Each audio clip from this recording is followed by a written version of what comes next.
لو أنزلنا هذا القرآن على جبل لرأيته خاشعا متصدعا من خشية الله وتلك الأمثال نضربها للناس لعلهم يتفكرون. الحمد لله والصلاة والسلام على رسول الله وعلى آله وصحبه ومن والاه. السلام عليكم ورحمة الله. برزان خوشحالم لەوانەی 230 لەوانەکانی تەفسیر قورئان پیرۆز بێمەوە خزمەتتان بەمەبەستی ڕەزامەندی خوای گەورە و هیوادارم ئێوەی ئازیز سوودی لێوە بگرن. أعوذ بالله من الشيطان الرجيم. بسم الله الرحمن الرحيم. تولج الليل في النهار وتولج النهار في الليل وتخرج الحي من الميت وتخرج الميت من الحي وترزق من تشاء بغير حساب. بەڵێ خۆشەویستان، ئەوەش هەر لە درێژەی ئەو ئاتەی پێشە خۆی کاتێکەوە خوای گەورە فێری کردین بەو شێوەی لە خوای گەورە بپاڕینەوە، وەکو لە ئاتەکە پێشترێ قل اللهم مالك الملك تؤتي الملك من تشاء وتنزع الملك ممن تشاء وتعز من تشاء وتذل من تشاء بيدك الخير إنك على كل شيء قدير. كمێک لە خزمەتەوە ئاتەدا بووین. ئیتر لە دوای ئەوە هەر لە درێژە و ئاتە تولج الليل في النهار. طبعا ئەوەی پێشترێ خوای گەورە فێری کردین بەو شێوەی لە خوا بپاڕینەوە کە تەوەسل بکەین بەو عەقیدە و قەناعەتەی کە هەیتمان کە هەر خوا مالیک المولکە، هەموو مولک لە دەسەڵاتی ئەودایە. ئیتر دەیدا بە کەسانێک و لە کەسانێکی وەردەگریتەوە و هەروها سەرچاوەی عیزەتیش هەر لای خوایە سوبحانه وتعالى، بە کەسانێک دەبەخشی و لە کەسانێک وەردەگریتەوە و هەروها بیەدیکە الخەیر، هەموو خەزانەی خێری دنیا و قیامەت هەر لە بەردەستی خوایە، ئەو خوایکەوە لەسەر هەموو شتێک بەتوانە و بەدەسەڵاتە. ئەوجا لە دوای ئەوە لەو ئاەتی کە تازە خوێنمانەوە خوای گەورە فێرمان دەکا ئیشارەت بە هەندێک لە مەزاهیری دەسەڵاتی خوای گەورە لە بوونەوەرەکەیدا بکەین کە ئەو بەڵگەیە لەسەرەوەی ئەو خوایی کە ئەو دەسەڵاتی بەدەستە هەر ئەوە مالیکە المولکە، هەر ئەویانە مولک بە کەسانێک دەبەخشی و لە کەسانێک وەردەگریتەوە، عیزەت بە کەسانێک دەبەخشی و لە کەسانێک وەردەگریتەوە. بەڵێ ئیتر ئەوەی کە لێردا باسی دەکات تولج الليل في النهار، تولج واتە تدخل واتە شەو دەبەیتە ناو ڕۆژ و هەروها تولج النهار في الليل و هەروها ڕۆژ دەبەیتە ناو شەو وتخرج الحي من الميت و هەروها زەندی لە مردی دەردەینی و لە بەرامبەریشدا وتخرج الميت من الحي و هەروها مردی لە زەندی دەردەینی وترزق من تشاء بغير حساب و هەروها یا ڕەبی خوایە دەسەڵاتی تو وەها ڕەهایە کەوا ئەگەر بتەوێ ڕزق بە کەسێک بدەی بەو شێوەی پێدەبەخشی بەبێ حساب و بە کورتیمانە ئاتەکە.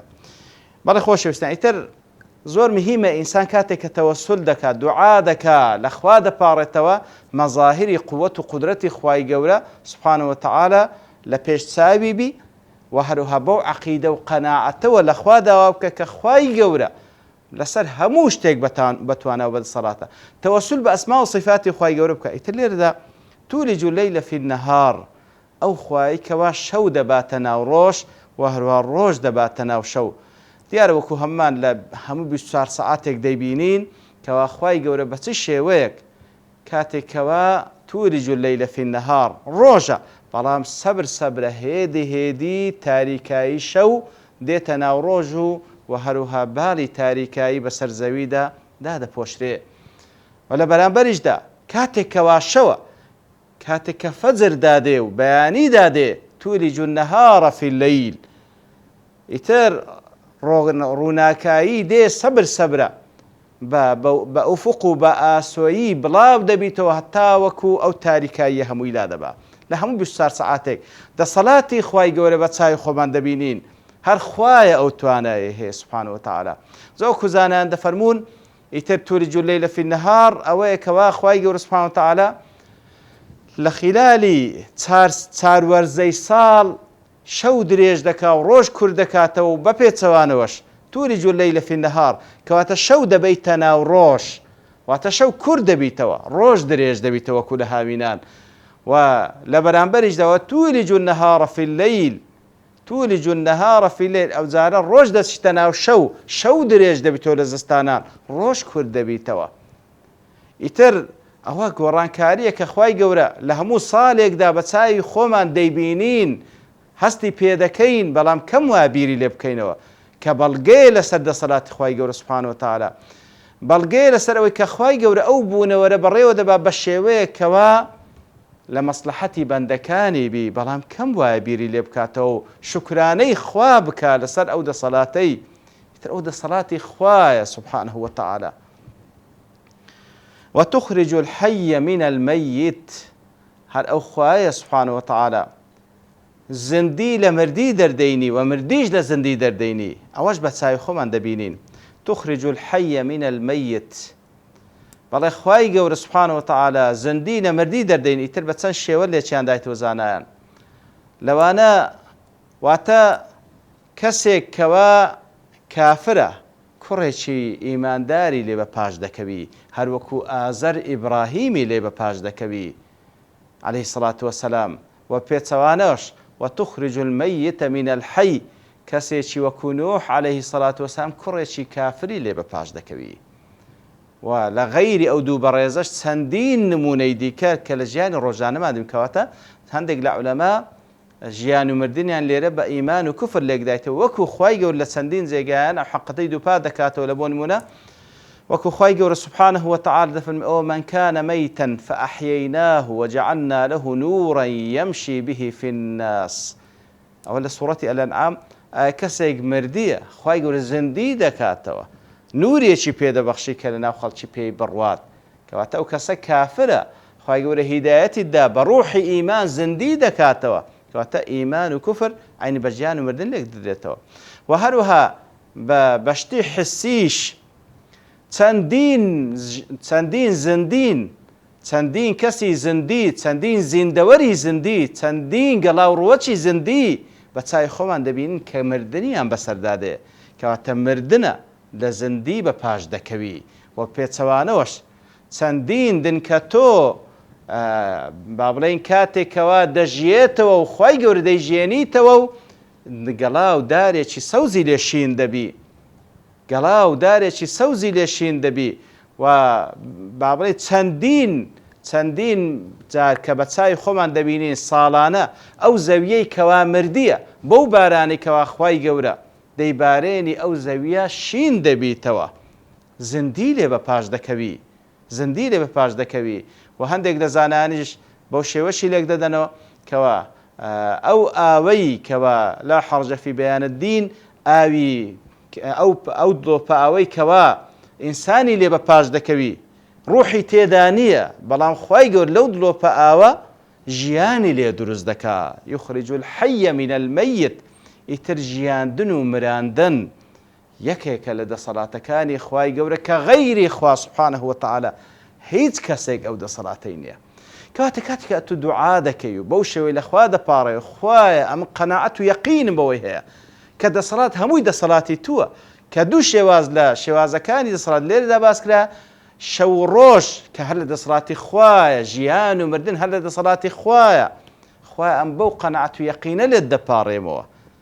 بەو قەناعەت و یەقینە لێت دەپاڕێمەوە ئیتر ئەو داواکاریکەی خۆت پێشکەش دەکەی وترزق من تشاء بغير حساب وهر أتو يا رب العالمين أوي كبتوي أوي مشيئة لسريبي رزقي بيددي بغير حساب ببي حساب دار رزقي مادي ومعنوي هموي لا إخوة سبحانه وتعالى ياخذ أو رزقي كوا لا شو بدن من بيدجيه كبريتي لمادة وأو رزقي كوا ژیانی دڵەکانمانی تێدا کە بریتە لە علمی نافع ئەو علمەی کە لە وحی وەردەگیرێ لە قورئان و لە سونە هەمووی لای خوایە سوبحانه وتعالى کەواتە ئەو علمە و ئەو ئیمان و ئەو هیدایەتە هەمووی ڕزقی خوایە سوبحانه وتعالى و هەروەها ئەو پارە و پول و هەموو ئەو شتانی کەوا بەدەنمان پێی دەژێ ڕزقی خوایە سوبحانه وتعالى هەموو ئەو شتانی پێویستمان پێ هەیە لە هەوا و لە ئاو و هەروەها لە مەدای عەقل و زیرەکی و هەموو ئەو شتانی جاه و مەکە هەمووی ڕزقی خوایە سبحانه وتعالى. ئیتر خوای گەورە بە مەشیئەتی خۆی تەوزیعی دەکا ئەوەی کە بیەوێ پێی دەبەخشی بغەیری حیساب. بغەیری حیساب مانای چێ؟ واتە گەلێک زۆری پێدەبەخشی بەبێ حیساب. لەبەر ئەوەی کەسێک کەوا شتێک بداتە کەسێک ئەگەر بێ مقابلی لێوەربگریتەوە حیسابی دەکا، بەڵام ئەدێگەر مقابلی نەوێ بەبێ حیساب دەیداتی. کەواتە لێ زانان هەندێک دەزان دەفەرمەوە تەرزوق تەشا بغیر حیساب، دەفەرمەوە ڕزقی خوای گەورە بەبێ مقابلە، لێ بەبێ حیسابە. بەبێ مقابلە لێ بێ حیسابە. ئەگەر کەسێک مقابلی لێت بوێ ئەوە دیارە ئەکید دەیژمێری، بەڵام وئین تەعودوا نعمەت الله لا تحصوها سبحان الله. کەواتە خوای گەورە ئەوەی بێ ڕزقی پێدەبەخشی بەبێ حیساب، بەبێ حیساب. و بەو شێوەش لێک درایتەوە لەبەرەوەی خوای گەورە شەریکی نییە سبحانه وتعالى. خوای گەورە تاک و تەنیایە. ئەو کەسەی کەوا شەریکی هەبی کاتێکەوە تەسەڕف لە مولکەکەی دەکات دەبی ئیزنی شەریکەکەی وەربگری و بە حساب و دیاربی. بەڵام کەسێک کە شەریکی نەبی بەبێ حساب دەبەخشی، کەسێک نییە حسابی لەگەڵ بکە. ولله المثل الأعلى. ئیتر خوای گەورە لە هەموو ڕوویەکەوە ئەوەی بێ پێی بەخشی بەبێ حساب بەبێ مقابل، کەسیش نییە حسابی لەگەڵ بکە سبحانه وتعالى، بەبێ حساب پێی دەبەخشی. ئیتر ئەوە بەڕاستی ماوەڵێ وەکوتمان تەوەسولە، تەوەسل دەکەی بە ئەسما و صفاتی خوای گەورەوەی کەوا ئەوەی کە داوای تۆ مەطلەبی تۆ پێت ببەخشی. ئیتر یەک لە دوعاکانە کە بەڕاستی مهمە ئێمە دوعای پێ بکەین وەکو لەوانەیە ڕاوەڕیش باسمان کرد. لە دوای ئەوە کاتێکەوە خوای گەورە بەو شێوە باس لە دەسەڵاتی خۆی دەکا، خوای گەورە سبحانه وتعالى ئەوە دەسەڵاتێتی لەو بوونەوەرە، ئەوجا دەی هەر ئەو خوایە شانی پەرستنە بە هەموو شێوازەکانی پەرستن. لە دوایەوە دەفەرمی لا يتخذ المؤمنون الكافرين أولياء من دون المؤمنين. بەشێک لە عیبادات ئەوەی کە پێویستە لە بۆ خوا سەرفی بکەی ئەوەیە کەوا دەبی وەلاءت لە بۆ خوابی سبحانه وتعالى، دۆستایەتی لە بۆ خوابی، لە بۆ دینی خوابی، لە بۆ خوا و پێغەمبەری خوا و ئیمانداران بی.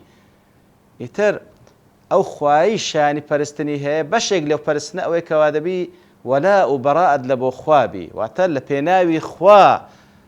طبعا کە خوات خۆش دەی لە پێناوی خوا کەسانش خۆش بێ، هەر لە پێناوی خواش ڕق لە کەسانێک بیتەوە کە دوورن لە دینی خوا. ئیتر لێ دەباز لە باسی وەلاءە. خوای گەورە دەفەرمی نابی کەسانێکی ئیماندار کەسانێکی بێباوەڕ بکەنە ئەولیا و دۆستی خۆیان لە غەیری ئیمانداران. ومن يفعل ذلك، هەر کەسێکی جواب بکە واتە کەسێک بکاتە دۆست و وەلی خۆی لە غەیری ئیمانداران فليس من الله في شيء. سبحان الله.